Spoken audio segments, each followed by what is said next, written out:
Tôi xin giới thiệu, tôi tên là Lương Sĩ An, sinh ngày 13 tháng 11 năm 1923 tại Quy Nhơn, Việt Nam. Sống trong một gia đình đông con. Trong thời đó, xã hội thiếu thốn mọi mặt. Tâm tư tôi lúc nào cũng muốn phát triển để giúp đỡ gia đình. Đến lớn, bệnh hoạn rất nhiều, đi học gián đoạn, thấy cuộc đời không tiến thân, tự thấy mình sống được tới 30 tuổi là phước rồi. Nhưng mà lân la tới ngày hôm nay thì trong một cuộc đời giữa đường thì cũng thấy khổ không. Tất cả những hoàn cảnh khổ, những người đau khổ, những hiện tượng khổ hiện lên ở Việt Nam, mọi người đều đau khổ. Sống thời vua chúa thì vua chúa sung sướng, nhưng dân không được sung sướng. Người dân may là sống, rủi là chết, vậy thôi. Cứ tiếp tục trong cuộc sống. Rồi trên đường đời tham gia vô mọi hoàn cảnh, buôn bán làm ăn khổ cực, không bao giờ phát triển được. Đâm ra chán đời, mới nhìn lại thấy cuộc đời là gì, cuộc sống là gì, tại sao con người không có hạnh phúc. Con người có khối óc sống chung với nhau, nhưng mà nghịch nhau, không biết thương nhau. Lúc đó tôi mới đem tâm hướng về trời Phật. Trời Phật là gì? Là sự thanh nhẹ vô cùng của bên trên. Phật là gì? Là một con người đau khổ, giải nghiệp tâm, tiến hóa tới thanh tịnh, nhẹ nhàng. Đó, tôi đem tâm nghĩ đến trời Phật, nghĩ đến kinh kệ, nghĩ đến những người đã dấn thân đi tu và thương quý những người dấn thân đi tu. Tôi mới nghe kinh rất thích, nhưng mà cũng không hiểu lý do gì.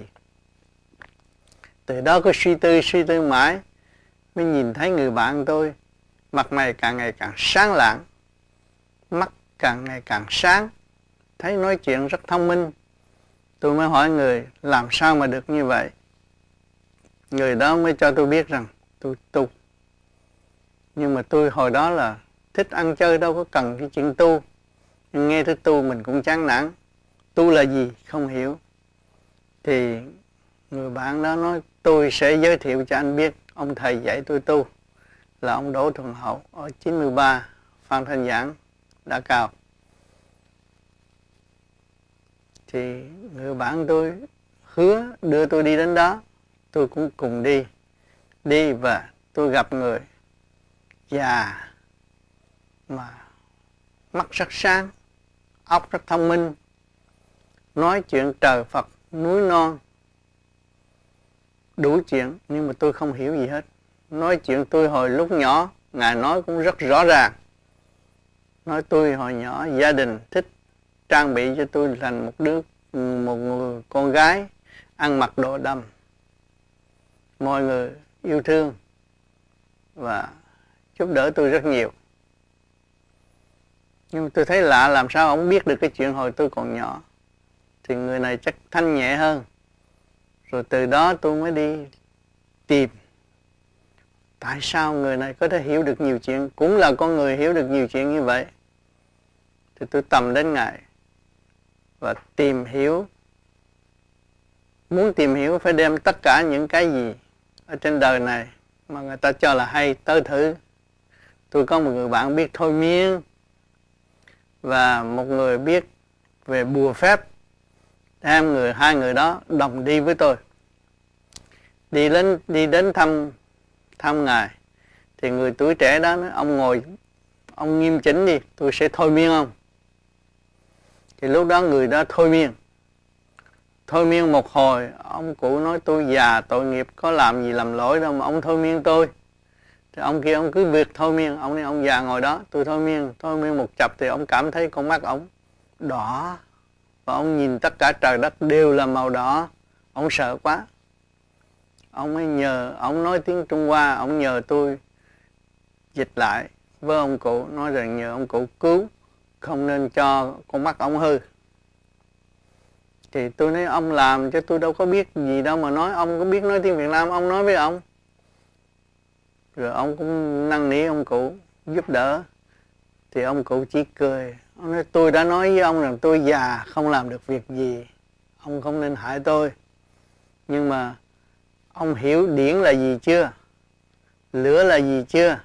Lửa của ông đốt tôi không cháy thì nó chạy về ông chứ đâu. Ngồi một chập thì nó sẽ êm. Thì lúc đó ông này ngồi một chập nó êm, mới thấy lại bình thường. Lúc đó mới đứng ra xá và xin phép ông này giúp đỡ cho tu. Thì còn ông bạn kia thì cho bùa phép, có thể ngồi gác cửa cinema, người ta lấy ghế đập đầu không đau, không sao. Khi mà ông đọc bùa thì hết. Thì lúc đó ông Tư, ông Đỗ Trường Hậu, ông nói ông có một ông sải đi theo xung quanh ông nó muốn giải ông không, hay là tiếp tục sống với ông. Thì ông kia mới thiệt tôi có xin bùa ở Cao Miên để hộ mạng, vậy nhờ ông giải giùm. Lúc đó là ba anh em chúng tôi mới xin ông Đỗ Trường Hậu dạy cho chúng tôi tu. Chúng tôi thành tâm đến tu. Thì ông nói ba thằng này là nguy hiểm lắm, bây giờ phải mua nhang đèn tới cúng tôi mới cho tu. Mà đảnh lễ với tổ rồi phải giữ tu suốt đời, chứ không có thể mà dối trá được. Thì tôi mới mua nhang đèn xin cúng xin tu. Ba anh em tu thì cái ông thôi miên tu khá hơn. Ông thấy ánh sáng rồi này kia nọ thì ông được thưởng. Mà chính tôi là được chê nhiều nhất, nhưng tôi không thể tu được. Chỉ cố gắng làm sao chứ tôi thấy không tu được, thấy bạn không tu được thì tôi mới cố gắng, tôi không có nói, tôi chỉ làm thinh nghe để học và tu mà thôi. Tôi thấy cuộc đời đều là khổ, không có cái gì sung sướng hết.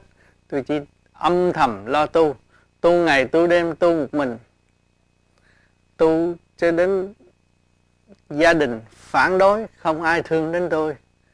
Thì tôi chỉ ăn một chén cơm, trái cà qua ngày thôi, chỉ có ăn để sống, mà để tìm lại cái sự thanh tịnh của chính mình mà thôi. Ráng ngày đêm lo tu, ngồi trong góc đó tu, cái giường ngủ cũng không có nữa. Rất cố gắng tu tới ngày hôm nay thì